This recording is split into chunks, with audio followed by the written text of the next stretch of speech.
Amado Padre Celestial, hoy elevamos nuestros corazones a ti con gratitud y reverencia, reconociendo que toda inspiración verdadera proviene de ti. Tú eres la fuente de toda sabiduría, creatividad, belleza y verdad. Sin ti, nuestras ideas son vacías y nuestros esfuerzos se desvanecen, pero contigo cada pensamiento puede florecer con propósito eterno. Gracias, Señor, por inspirarnos a través de tu palabra viva, por hablarnos con dulzura por medio del Espíritu Santo y por mostrarnos tu gloria en lo grande y en lo pequeño. Gracias por las ideas que nacen en oración, por los sueños que nos das en la quietud y por las palabras justas que pones en nuestros labios cuando más se necesitan. Te pedimos hoy que respires en nosotros tu aliento divino, inspirándonos a vivir con visión, a crear con propósito, a hablar con verdad y a actuar con amor. Que cada proyecto, cada obra y cada decisión esté guiada por tu sabiduría y refleje tu carácter. Espíritu Santo, sea nuestra guía constante, despierta en nosotros pensamientos que edifiquen, palabras que animen y caminos que glorifiquen al Padre. Que nuestra vida sea una expresión de tu inspiración divina, en el nombre poderoso de Jesús. Amén. Hola, qué bueno que me acompañas a un día más de Biblia Diaria. Yo soy Claudia. Aquí es donde leemos la Biblia todos los días. Y hoy, que es 9 de junio, vamos a leer primer libro de Reyes, capítulos 5 y 6, Hechos 7, 1 al 29, Salmos 127 y Proverbios 16, 28 al 30. Primer libro de Reyes 5 y 6. El rey Hiram de Tiro siempre había tenido buenas relaciones con David, así que al saber que Salomón había sido ungido para suceder en el trono a su padre David, le mandó una embajada. En respuesta, Salomón envió este mensaje: Tú bien sabes que, debido a las guerras en que mi padre David se vio envuelto, no le fue posible construir un templo en honor al nombre del Señor su Dios. Tuvo que esperar hasta que el Señor sometiera a sus enemigos bajo su dominio. Pues bien, ahora el Señor mi Dios me ha dado paz por todas partes, de modo que no me amenazan mis adversarios ni calamidades. Por lo tanto, me propongo construir un templo en honor al nombre del Señor mi Dios. Pues Él le prometió a mi padre David, tu hijo, a quien pondré en el trono como sucesor tuyo, construirá el templo en honor a mi nombre. Ahora pues, ordena que se talen para mí cedros del Líbano. Mis obreros trabajarán con los tuyos y yo te pagaré el salario que determines para tus obreros.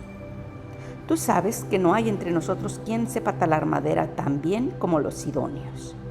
Cuando Hiram oyó el mensaje de Salomón, se alegró mucho y dijo: Alabado sea hoy el Señor, porque le ha dado a David un hijo sabio para gobernar a esta gran nación. Entonces Hiram envió a Salomón este mensaje: He recibido tu petición y te proporcionaré toda la madera de cedro y de ciprés que quieras. Mis obreros la transportarán desde el Líbano hasta el mar. Allí haré que la aten en forma de balsas para llevarla flotando hasta donde me indiques, y ahí se desatará para que la recojas. Tú, por tu parte, tendrás a bien proporcionarle alimento a mi corte. Así que Hiram le proveía a Salomón toda la madera de cedro y de ciprés que éste deseaba.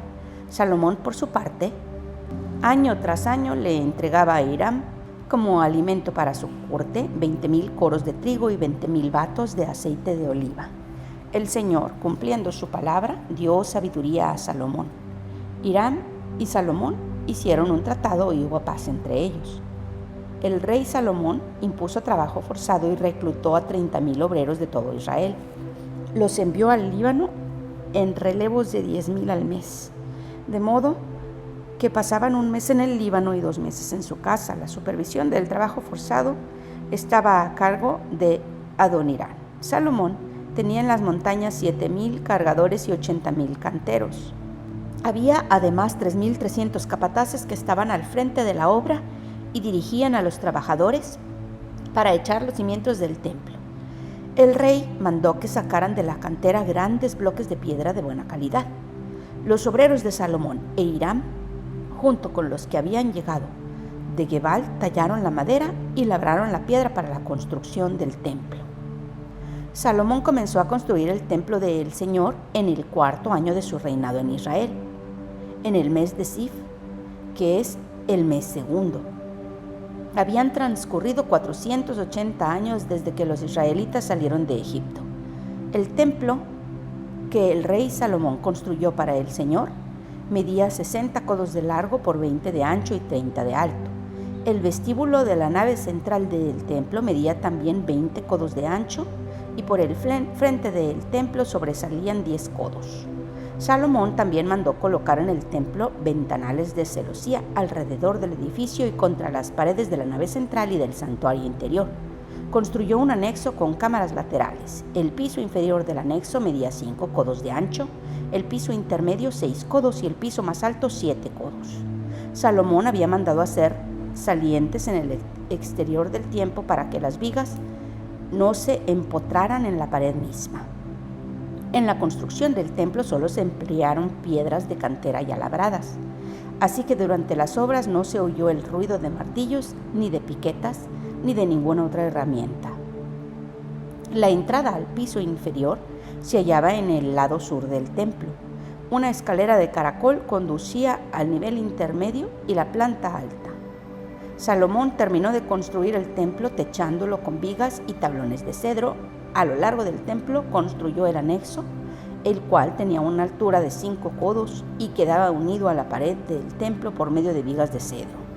La palabra del Señor vino a Salomón y le dio este mensaje: ya que estás construyendo este templo, quiero decirte que si andas según mis estatutos y obedeces mis leyes y todos mis mandamientos, yo cumpliré por medio de ti la promesa que hice a tu padre David. Entonces viviré entre los israelitas y no abandonaré a mi pueblo Israel. Cuando Salomón terminó de construir la estructura del templo, revistió las paredes interiores con tablas de cedro, atesorándolas desde el piso hasta el techo. El piso lo recubrió con tablones de ciprés. En el santuario interior, al fondo del templo, acondicionó el lugar santísimo, recubriendo el espacio de 20 codos con tablas de cedro desde el piso hasta el techo. Frente al lugar santísimo estaba la nave central, la cual medía 40 codos. El interior del templo lo recubrió de cedro tallado con figuras de calabazas y flores abiertas. No se veía una sola piedra, pues todo era de cedro. Salomón dispuso el santuario interno del templo para que se colocara allí el arca del pacto del Señor. El interior de este santuario, que medía 20 codos de largo por 20 de ancho por 20 de alto, lo recubrió de oro puro y también recubrió de cedro el altar. Además, Salomón recubrió de oro puro el interior del templo y tendió cadenas de oro a lo largo del frente del santuario interno, el cual estaba recubierto de oro. En efecto, recubrió de oro todo el santuario interior y asimismo el altar que estaba delante de éste. Salomón mandó esculpir para el santuario interior 2 querubines de madera de olivo, cada uno de los cuales medía 10 codos de altura. De una punta a otra, las alas extendidas del primer querubín medían 10 codos, es decir, cada una de sus alas medía 5 codos. La del segundo querubín también medían 10 codos, pues los dos eran idénticos en tamaño y forma. Cada querubín medía 10 codos de altura. Salomón puso los querubines con sus alas extendidas en medio del recinto interior del templo.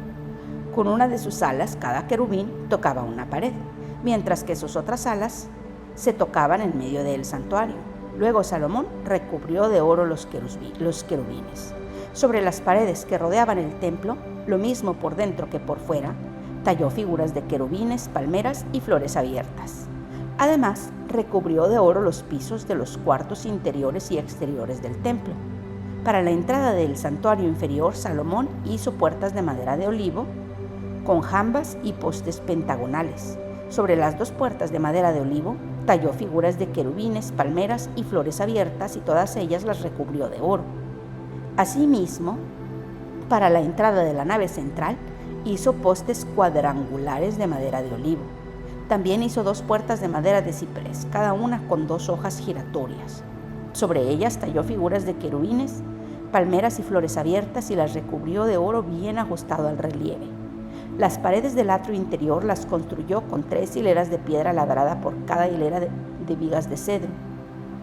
Los cimientos del templo del Señor se habían echado en el mes de Sif, del 4.º año del reinado de Salomón, y en el mes de Bul, del año 11, es decir, en el mes 8 de este año. Se terminó de construir el templo siguiendo al pie de la letra todos los detalles del diseño. 7 años le llevó a Salomón la construcción del templo. Hechos 7, 1 al 29. ¿Son ciertas estas acusaciones?, le preguntó el sumo sacerdote. Él contestó: hermanos y padres, escúchenme. El Dios de la gloria se apareció a nuestro padre Abraham cuando éste aún vivía en Mesopotamia, antes de radicarse en Harán. Deja tu tierra y a tus parientes, le dijo Dios, y ve a la tierra que te mostraré. Entonces salió de la tierra de los caldeos y se estableció en Harán. Desde ahí, después de la muerte de su padre, Dios lo trasladó a esta tierra donde ustedes viven ahora. No le dio herencia alguna en ella, ni siquiera dónde plantar el pie, pero prometió dársela en posesión a él y a su descendencia, aunque Abraham no tenía ni un solo hijo todavía. Dios le dijo así: tus descendientes vivirán como extranjeros en tierra extraña, donde serán esclavizados y maltratados durante 400 años. Pero yo castigaré a la nación que los esclavizará, y luego tus descendientes saldrán de esa tierra y me adorarán en este lugar. Hizo con Abraham el pacto que tenía por señal la circuncisión. Así, cuando Abraham tuvo a su hijo Isaac, lo circuncidó a los 8 días de nacido. Isaac a Jacob y Jacob a los 12 patriarcas. Por envidia, los patriarcas vendieron a José como esclavo, quien fue llevado a Egipto, pero Dios estaba con él y lo libró de todas sus desgracias. Le dio sabiduría para ganarse el favor del faraón, rey de Egipto, quien lo nombró gobernador del país y del palacio real. Hubo entonces un hambre que azotó a todo Egipto y a Canaán y causó mucho sufrimiento. Nuestros antepasados no encontraban alimentos. Al enterarse Jacob de que había comida en Egipto, mandó allá a nuestros antepasados en una primera visita. En la segunda visita, José se dio a conocer a sus hermanos, y así el faraón llegó a conocer a la familia de José.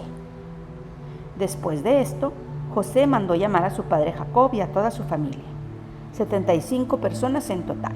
Bajó entonces Jacob a Egipto, y allí murieron él y nuestros antepasados. Sus restos fueron llevados a Siquén y puestos en el sepulcro que a buen precio Abraham había comprado a los hijos de Hamor en Siquén.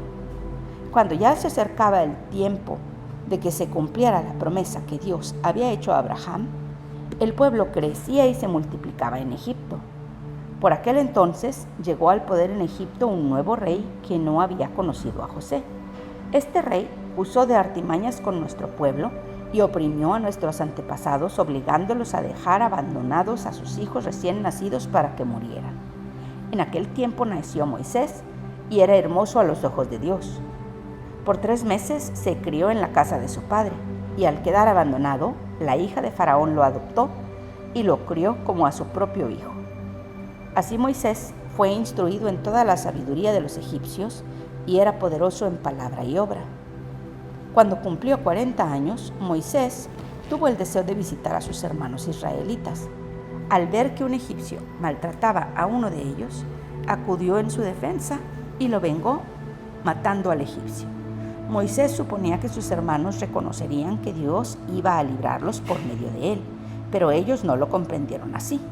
Al día siguiente, Moisés sorprendió a 2 israelitas que estaban peleando. Trató de reconciliarlos diciéndoles: señores, ustedes son hermanos, ¿por qué quieren hacerse daño? Pero el que estaba maltratando al otro empujó a Moisés y le dijo: ¿y quién te nombró gobernante y juez sobre nosotros? ¿Acaso quieres matarme a mí como mataste ayer al egipcio? Al oír esto, Moisés huyó a Madián. Allí vivió como extranjero y tuvo 2 hijos. Salmo 127. Si el Señor no edifica la casa, en vano se esfuerzan los albañiles. Si el Señor no cuida la ciudad, en vano hacen guardia los vigilantes. En vano madrugan ustedes y se acuestan muy tarde para comer un pan de fatigas. Porque Dios lo da a sus amados mientras duermen. Los hijos son una herencia del Señor. El fruto del vientre es una recompensa. Como flechas en las manos del guerrero son los hijos de la juventud. Dichoso aquel que llena su aljaba con esta clase de flechas. No será avergonzado por sus enemigos cuando litiguen contra él en los tribunales. Proverbios 26, 28 al 30. El perverso provoca contiendas y el chismoso divide a los buenos amigos. El violento engaña a su prójimo y lo lleva por mal camino. El que guiña el ojo trama algo perverso. El que aprieta los labios ya lo ha cometido. Eso es todo por hoy. Qué bueno que me acompañaste. Te amo. Dios nos ama. Oremos para que perdone nuestros pecados, nos bendiga, nos proteja, nos prospere. Y si Dios quiere, aquí te espero mañana.